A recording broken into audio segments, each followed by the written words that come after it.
कभी जरा इस पे कभी विवेचना कर लीजिएगा कभी।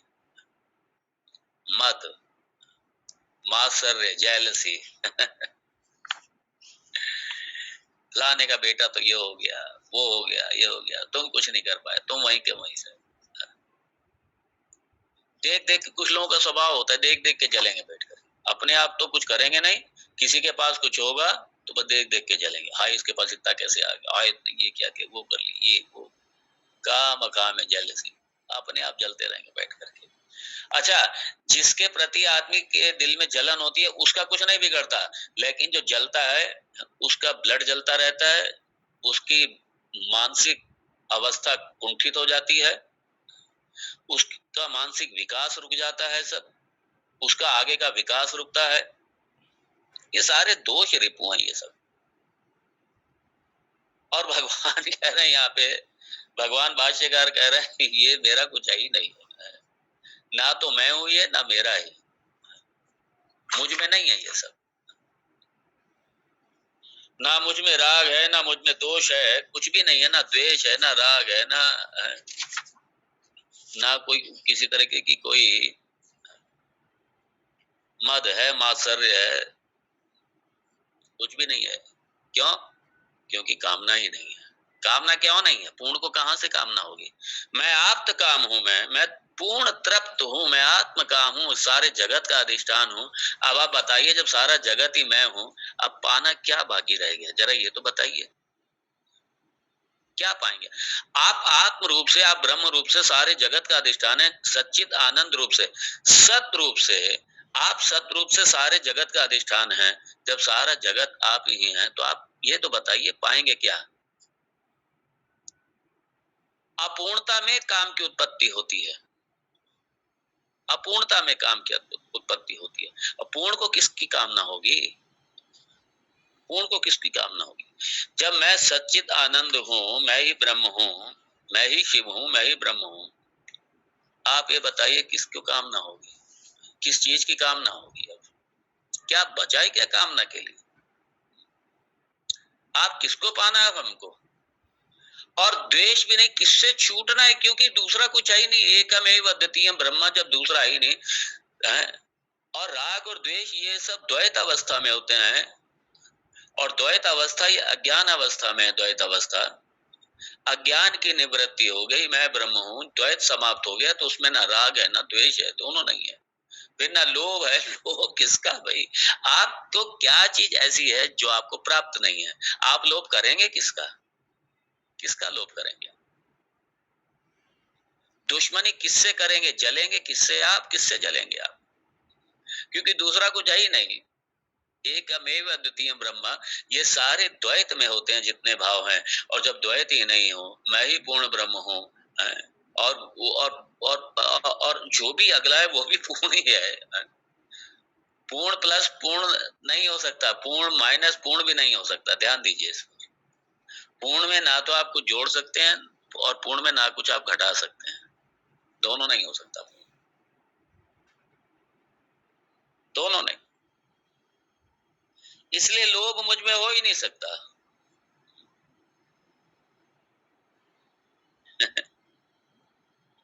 क्यों? क्योंकि मैं अद्वैत हूं, मैं पूर्ण हूं।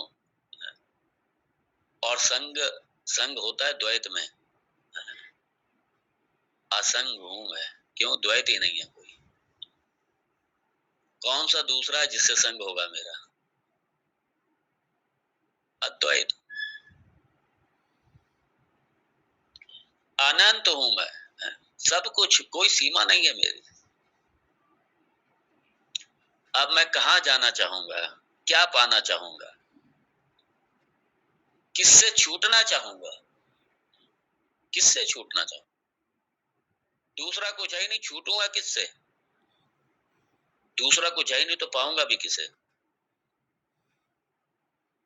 किसकी कामना रहेगी? कभी किसी की कामना ना रहेगी, ना कभी कामना रहेगी। काम ही जब समाप्त हो गया, और काम क्यों समाप्त हो गया? क्योंकि देहात बुद्धि समाप्त हो गई। ये जब सब मेरे हैं ही नहीं, ना मैं हूं ना मेरे हैं ये सब, मैं इनसे परे हूं, इन सबका अधिष्ठान हूं मैं। तो जब मैं इन सबका अधिष्ठान हूं, दूसरा कुछ है ही नहीं, मैं ही पूर्ण ब्रह्म हूं, मैं ही पूर्ण वस्तु हूं, मैं ही पूर्ण तत्व आत्म तत्व हूं, दूसरा कुछ है ही नहीं। तो ये सारे भावों का मर्दन हो जाएगा, तभी मर्दन होगा। इसलिए ये कह देते हैं कई बार, काम क्रोध लोभ को छोड़ दो, मद मात्सर्य को छोड़ दो। अरे कैसे छोड़ दो भाई, क्या विधि है ये तो बताओ। ये कई बार कहते हैं ये काम को छोड़ दो, काम को छोड़ दो, लोभ को छोड़, ये बस लिप टॉक। किसी को कह दी काम को छोड़ दो, लोभ को छोड़ दो, लोभ मत करो, काम को छोड़ दो। काम को छोड़ दो ये भी एक काम नहीं है, किसको छोड़ो। काम से हम छूट जाएं ये भी तो अपने आप में काम नहीं है। इसलिए भगवान ने जो तीसरे अध्याय में काम ऐशा क्रोध ऐशा रजोगुण समद्भवः, वहां पे जिस समय इस विषय को लिया था भगवान ने, तब भगवान ने अंत में यही कहा था, परम दृष्ट्वा निवर्तते। परम दृष्टवा, ब्रह्म दृष्टवा, ब्रह्म तत्व जब तक उसका अपने मय में कि अहम ब्रह्मास्मि, जब तक ये ज्ञान नहीं होगा, जब तक ये बोध नहीं होगा, तब तक काम की निवृत्ति हो ही नहीं सकती।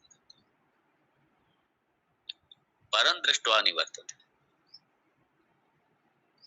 इसके अलावा और कोई साधन नहीं है। हाँ, बाकी व्यावहारिक रूप से, व्यावहारिक स्तर पर मान लीजिए ज्ञानी कहते लोग, हाँ, लोगों को छोड़, हाँ, उसमें आप अगर आप सजगता पूर्वक अगर आप व्यवहार करते हैं और आप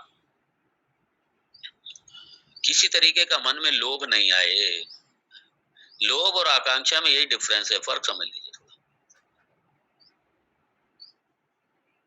लोभ में नियम, धर्म, नीति ये आदमी भूल जाता है, सब कानून कायदा, अहिंसा ये सब भूल जाते हैं, जीवन के मूल्य भूल जाते हैं जब लोभ हावी हो जाता है। रावण, यही लोभ, लोभ का मतलब रावण है, संतुष्टि नहीं है किसी बात से, जो कुछ दुनिया का है सब मेरे पास होना चाहिए, है आपके पास रखा हुआ, लेकिन नहीं, अगले के पास कैसे है, सब मेरे पास होना चाहिए। दुनिया की सबसे सुंदर स्त्री मेरे ही पास होनी चाहिए, दुनिया का सबसे बड़ा साधन सुख सब मेरे पास होना चाहिए। इसलिए क्या करो, कोई नियम नहीं, कोई कायदा नहीं, कोई कानून नहीं, बस मेरी ये आकांक्षा, मेरा ये लोभ, मेरे पूर्ति होनी चाहिए इसकी, बस। यही तो आसुर है, यही तो आसुरी प्रवृत्ति है ये सब। इसलिए रावण ये लोभ का प्रतीक, मेघनाथ काम का प्रतीक, और कुंभकर्ण ये अहंकार का प्रतीक है, अहंकार का। और सबकी निवृत्ति तभी होगी, इनकी निवृत्ति तभी होगी जब भगवान राम रूपी, भगवान जी राम रूपी गुरु के रूप में बाण रूपी ये शब्द ज्ञान, बाण रूपी शब्द ज्ञान जब हृदय में जाकर, अंतःकरण में जाकर के जब अज्ञान की निवृत्ति करेगा, जब अज्ञान निवृत्त होगा, तभी काम का मर्दन होगा, तभी लोभ का मर्दन होगा, तभी अहंकार का मर्दन।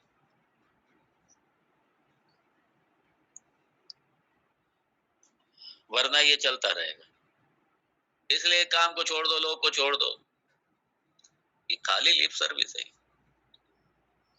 क्रोध को छोड़ दो, ये भी कहें क्रोध को छोड़ दो ये आपके बस में ही नहीं है।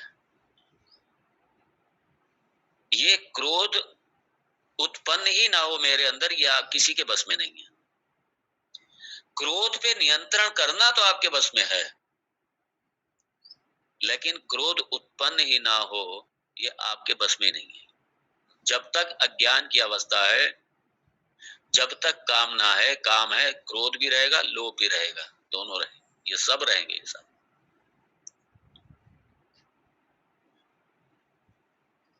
क्रोध उत्पन्न हो अपने मन में, लोभ की प्रवृत्ति वृत्ति उत्पन्न हो जाए अपने मन में, सजगता पूर्वक नियंत्रण आप कर सकते हैं, लेकिन आप चाहें कि क्रोध उत्पन्न ही ना हो, ये आपके हाथ में नहीं। खूब अच्छी तरह सुन लीजिए। आप सोचे कि काम उत्पन्न ही ना हो आपके उसमें, ये तो उस अवस्था में होगा जब आप अहम ब्रह्मास्मि, जब उस ज्ञान स्वरूप में आप रहने वाले ऐसे परम विरक्त होकर के, परम विरक्त होकर के और अपने स्वरूप में रहने वाले जब ऐसे आप संन्यास्त हो जाएंगे, तब जाकर के काम का अंत होगा। और जब काम का अंत होगा तभी क्रोध और लोभ का, तभी इनका भी अंत होगा, वरना इनका अंत नहीं। अब चूंकि यहाँ ये निधिध्यासन है और अपना चूंकि निगेट हो रहा है, बात कर रहे हैं भगवान यहाँ पे, इसलिए भगवान ने कह दिया न मुझ में काम है, न मुझ में क्रोध है, न मुझ में लोभ है, न मुझ में राग है, न मुझ में द्वेष है, न मुझ में मद है, न मात्सर्य है, ये सब कुछ है ही नहीं। काम, क्रोध, लोभ, मद, मात्सर्य है, राग, द्वेष, ये सारा ये है ही नहीं। क्यों नहीं है? क्योंकि मैं ही तो हूँ, दूसरा कुछ है ही नहीं। एकमेव अद्वितीय ब्रह्म सच्चित आनंद, सत मैं हूँ, दूसरा कुछ है ही नहीं। क्योंकि सबका बाद हो जाता, मेरा बाद नहीं होता। अबाधितम सत्यम, तीनों अवस्थाओं में मेरा बाध नहीं होता। जागृत अवस्था में भी मैं हूँ, स्वप्न अवस्था में भी मैं हूँ, सुषुप्ति अवस्था में भी मैं हूँ। और मैं सीमाओं से रहित हूँ, अनंत हूँ। ना देशता मेरी सीमा है, ना वस्तुता मेरी सीमा है, ना कालता मेरी सीमा है। कालों का भी काल हूँ मैं, महाकाल। मैं काल का भी काल हूँ, काल का भी भक्षण करने वाला हूँ मैं। काल को भी खा जाए जो, यही तो महाकाल है। काल का भी अधिष्ठान हूँ, काल का भी अधिष्ठान, देश का भी अधिष्ठान हूँ। क्योंकि मैं है तभी तो काल है, मैं ही नहीं है तो काल भी नहीं है। काल और ये सारा मेरे पे कल्पित है। इसलिए विज्ञान में पहले किसी टाइम विज्ञान ने ये निष्कर्ष निकाला था कि एब्सोल्यूट रियलिटी है ये, समय निरपेक्ष है। एब्सोल्यूट मतलब समय निरपेक्ष। बाद में पता चला नहीं नहीं नहीं नहीं ये समय सापेक्ष है, ये समय निरपेक्ष नहीं, एब्सोल्यूट नहीं है। अरे ये तो तुम अब कर रहे हो, अभी 200 साल पहले निष्कर्ष निकाला, हमारे लाखों करोड़ों साल का हमारे शास्त्र ने तो हमको पहले ही कह रखा है ये सब। और वही तो अब कह रहे हैं भगवान शंकराचार्य इसी निर्वाण षटक में, न मे द्वेष रागव, न मे लोभ मोह, मदो नैव मे नैव मात्सर्य भावः, ये सब नहीं है। उस पूर्ण वस्तु में, उस अब पूर्ण वस्तु को आप प्राप्त क्या रह गया है? इसलिए अप्राप्त वस्तु का लोभ होता है, अप्राप्त वस्तु की कामना होती है। जब सभी कुछ प्राप्त है तो किसकी कामना होगी? किसी की कामना नहीं रही, क्योंकि मेरे सिवाय दूसरा कुछ है ही नहीं। इसलिए ना राग है ना द्वेष है।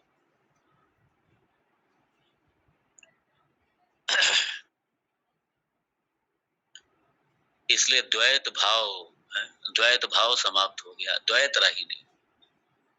इसलिए जब तक द्वैत है तब तक ये सब रहेगा। जब द्वैत का समापन होगा तभी इन सब का समापन होगा। और अंत में चूंकि मेरा ये स्वरूप है सच्चिदानंद, सच्चिदानंद रूप से मैं ही हूँ, मैं ही शिवोहम शिवोहम शिवोहम। इसलिए बहुत से लोग शिवोहम शिवोहम सोहम सोहम वो मंत्र खाली जाप करेंगे। ये मंत्र नहीं है जाप करने के लिए, ये जीवेश्वर ऐक्यम है। अर्थात जो मैंने अपने आप को जीव मान रखा था, मैंने आपको जो छोटा मान रखा था, मैंने उपाधि वाला जो मान रखा था, नन्ना मुन्ना, काला गोरा, अमीर गरीब, ब्राह्मण क्षत्रिय वैश्य, ये वो पता नहीं क्या, कितने सारे हमने लाद रखी है टोपियां अपने सर पे, कितनी सारी उपाधियां, कितने सारे नाम हमने लाद रखे हैं अपने ऊपर। ये सब कुछ हो ही नहीं है, ये सब कुछ हो ही नहीं। मैं द्वैत से रहित हूँ, मैं सीमाओं से रहित हूँ, मैं द्वैत से रहित हूँ। और सच्चिदानंद मेरा ये स्वरूप है। मेरा स्वरूप मतलब आप इसको, आप सत को अपने से पृथक नहीं कर सकते। चित्त को अपने से पृथक नहीं कर सकते, अनंत को अपने से पृथक नहीं हो सकते। आप अनंत से पृथक नहीं हो सकते, आप चित्त से पृथक नहीं हो सकते, आप सत से भी पृथक नहीं हो सकते, क्योंकि यही आप